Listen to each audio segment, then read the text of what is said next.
This is more towards sa management and for those na mas gusto po ng visual presentation. So yun po yung dashboard natin. We also have yung sa compliance which will be completed as well as yung ating accounts po. So yun po yung dashboard.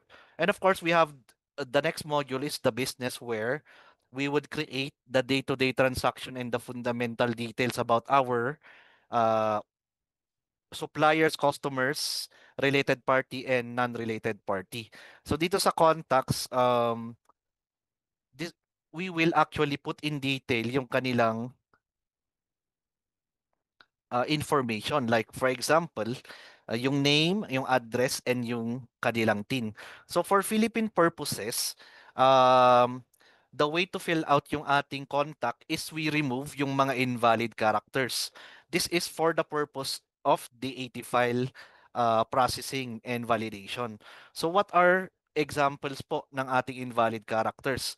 So I think some of us are already familiar, but to for us to be reminded, so special characters that are invalid are comma, ampersand, number sign, and the others. So for now, the setup sa ating pag-create ng contact is to remove the special character first before we encode the address and the name.